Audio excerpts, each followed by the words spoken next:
الحمد لله وكفى وسلام على عباده الذين اصطفى خصوصا على سيد الرسل وخاتم الأنبياء. أما بعد فإن خير الحديث كتاب الله وخير الهدي هدي محمد صلى الله عليه وسلم وشر الأمور محدثاتها وكل محدثة بدعة وكل بدعة ضلالة وكل ضلالة في النار. أعوذ بالله من الشيطان الرجيم. بسم الله الرحمن الرحيم.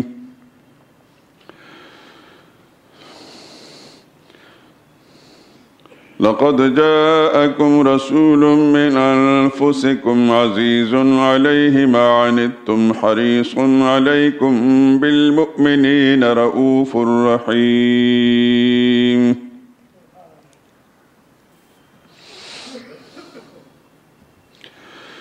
لوگو تمہارے پاس تمہیں میں سے ایک رسول آئے ہیں، تمہاری تکلیف ان کو گراں معلوم ہوتی ہے اور تمہاری بھلائی کے بہت خواہش مند ہیں، اور ایمان والوں پر نہایت شفقت کرنے والے مہربان ہیں۔ سبحان ربک رب العزت عما یصفون وسلام علی المرسلین والحمد للہ رب العالمین۔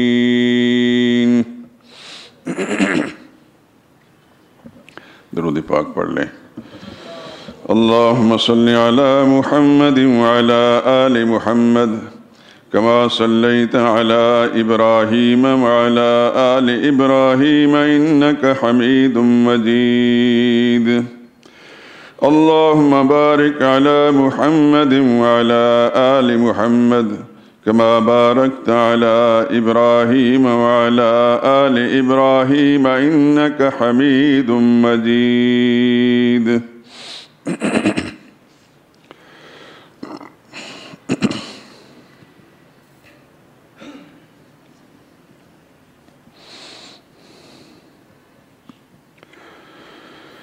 خوب نام محمد ہے اے مومنو، خوب نام محمد ہے اے مومنو، جس میں نقطہ بھی رب کو گوارا نہیں۔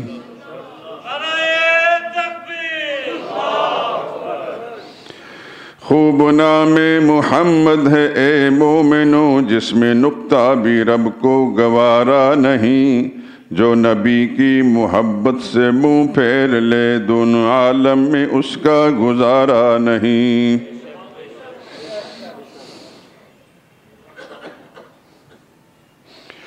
ان کے جلووں سے روشن ہے دیر و حرم، کس جگہ پر نہیں ہے نبی کا کرم۔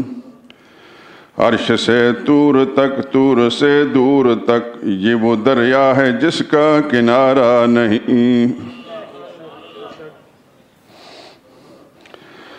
ظلم پر ظلم سہ کے یہ بولے بلال،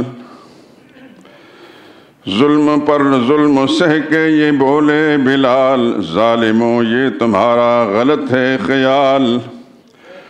دامن مصطفیٰ کو میں کیوں چھوڑ دوں، اتنا کمزور ایمان ہمارا نہیں۔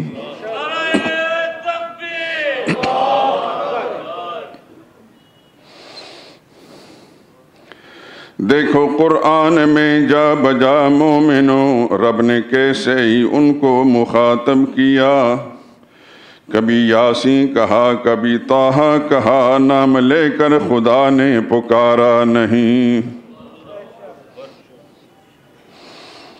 نسبت مصطفیٰ بھی بڑی چیز ہے، جس کو نسبت نہیں اس کی بخشش نہیں۔ خود خدا نے نبی کو یہ فرما دیا، جو تمہارا نہیں وہ ہمارا نہیں۔ خوب نام محمد ہے اے مومنو، جس میں نقطہ بھی رب کو گوارا نہیں، جو نبی کی محبت سے منہ پھیر لے دونوں عالم میں اس کا گزارا نہیں۔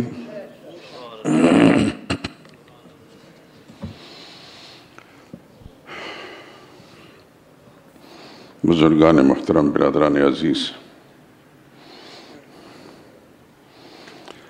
جمعۃ المبارک کی ان مجالس میں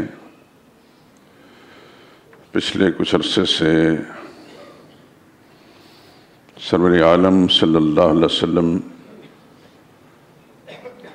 کے خاندان اور اس کے نسبی اور حسبی رشتوں کے بارے میں ایک مضمون شروع کیا ہے، اور مجھے یہ احساس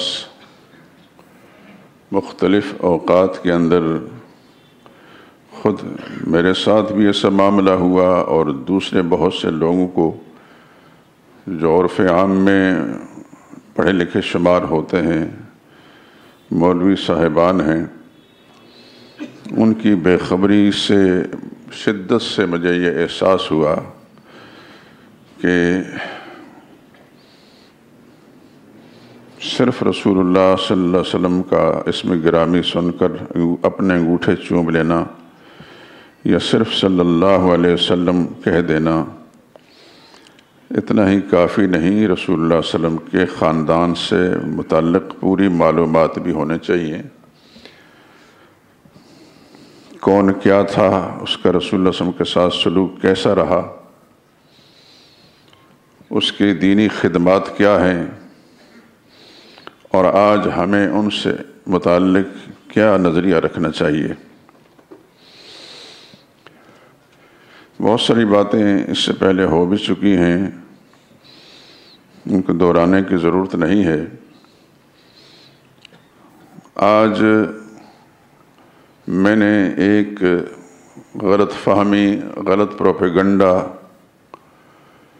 اس کے بارے میں کچھ عرض کرنا تھا۔ سید الشہداء، شیر خدا سیدنا حمزہ رضی اللہ تعالیٰ عنہ سے متعلق، لیکن ابھی جب میں یہاں پہنچا ہوں تو مجھے ہمارے محترم ڈاکٹر صاحب نے ایک پرچہ دیا ہے، وہ بھی ایک ایسا ہی مغالطہ ہے جو ہمارے معاشرے کے اندر چلا آ رہا ہے، بلکہ مجھے دکھ کے ساتھ یہ کہنا پڑتا ہے، بہت دکھ کے ساتھ، کہ بڑے بڑے اہل علم بھی بھٹکے ہوئے ہیں اس معاملے میں۔ نام نہیں لوں گا کیونکہ کسی کی تحقیر مقصود نہیں ہے، صرف اللہ کا شکر ادا کرنا اور آپ حضرات تک صحیح بات پہنچانا، یہ اللہ کا سب سے بڑا انعام ہے۔ لیکن ابھی ایک جس مغالطہ کا میں ذکر کر رہا ہوں پرچے کے حوالے سے، جب میں نے مضمون شروع کیا تو اس وقت میرے ذہن میں تھا کہ اس پر ذکر کروں گا، لیکن اتفاق سے ابھی پرچہ سامنے آ گیا تو پھر میں نے سوچا کہ ابھی گفتگو کر لوں، زندگی کا کوئی اعتبار نہیں۔ پچھلے خطبات جمعہ میں ایک شخصیت کا جو رسول اللہ صلی اللہ علیہ وسلم کے نسبی رشتے کے اعتبار سے آپ کے چچا ہیں، جناب ابو طالب، جو سیدنا علی رضی اللہ تعالیٰ عنہ کے والد ہیں، سیدنا جعفر بن ابی طالب کے والد ہیں، سیدنا عقیل کے والد ہیں۔ میں نے بتایا تھا کہ ان کے 4 بیٹوں کا تذکرہ ملتا ہے، ایک کو ایمان نصیب نہیں ہوا، بلکہ غزوہ بدر کے اندر وہ مارا گیا، کفار کا ساتھی بن کر آیا مسلمانوں کے ہاتھوں سے۔ اس کا نام بھی کتابوں کے اندر آتا ہے، لیکن مسلمانوں کے ذہنوں کے اندر یا ان کی زبانوں پر اس کا تذکرہ اس لیے نہیں کہ تذکرہ تو اس کا ہوتا ہے جو اللہ کا ہوتا ہے، اللہ کے رسول کا وفادار ہوتا ہے، اور جو خدا اس کے رسول کا وفادار نہیں، غدار ہے، اللہ اس کا نام مٹا دیتے ہیں، اس کا نام مٹ گیا ہے۔ سیدنا علی کا نام زندہ ہے اور زندہ رہے گا، سیدنا جعفر کا نام زندہ ہے، رہے گا، اس طرح سیدنا عقیل کا نام بھی۔ لیکن انہی کا ایک بھائی جو ان کے والد کو، ان کے باپ کو بہت زیادہ پیارا بھی تھا، اور اسی کی نسبت سے اس کی کنیت ہے عبد مناف کوئی نہیں کہتا، ابو طالب کہتے ہیں۔ اصل نام عبد مناف تھا، لیکن طالب کا باپ ہونے کی وجہ سے، اور وہ طالب جو مشرک رہا، شرک پر اڑا رہا اور کفار کا ساتھی بن کر غزوہ بدر کے اندر اپنے انجام تک پہنچ گیا۔ سیدنا علی رضی اللہ تعالیٰ عنہ، جیسے میں نے ذکر کیا تھا، ان سمیت 4 بھائیوں کا تذکرہ آتا ہے اور ان کی 3 بہنوں کا بھی۔ 2 کا تذکرہ تو عام طور پر کتابوں میں لوگ لکھتے ہیں، لیکن ایک تیسری بھی ہے جن کو میری اپنی تحقیق، تجسس، تلاش کے بعد ان کا نام آیا ہے۔ سیدنا علی رضی اللہ تعالیٰ عنہ کی بڑی ہمشیرہ، ان کا اصل نام تو ہند تھا، لیکن ام ہانی کے نام سے مشہور ہیں۔ ان سے چھوٹی ایک ہمشیرہ تھی، ان کا نام جمانہ تھا۔ ان 2 کا تذکرہ عام طور پر کتابوں میں ہوتا ہے، اور ایک تیسری ہے جو میری تجسس تلاش کے اندر، ان کا نام ریتا ہے، را یا طا۔ اس وقت چھوٹی 2 بہنوں کا تذکرہ مطلوب نہیں ہے، بڑی ہمشیرہ سیدہ ام ہانی چونکہ ایمان لا چکی تھی، اس وقت سے سب کہیں رضی اللہ تعالیٰ عنہا۔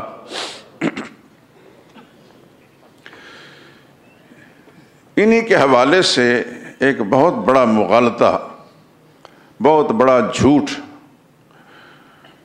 دنیا میں پھیلایا گیا ہے، اور جھوٹ پھیلانے کے جو بڑے ماہر گزرے ہیں دنیا میں، جن کے جھوٹ اور فریب اور مغالطہ آمیزی کے سبب سے آج تک 1500 سال گزرنے کے باوجود بھی یہ امت پھنسی ہوئی ہے، اور بڑے بڑے پڑھے لکھے لوگ بھی پھنسے ہوئے ہیں۔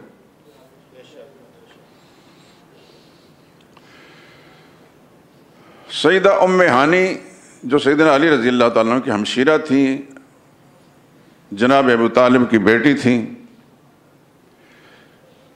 شروع کے بیانات میں نے ذکر کیا تھا کہ نبی کریم صلی اللہ علیہ وسلم نے سیدہ خدیجہ رضی اللہ تعالی عنہا کے ساتھ نکاح کرنے سے پہلے اپنے چچا ابو طالب سے ان کی بیٹی ام ہانی کا رشتہ مانگا تھا۔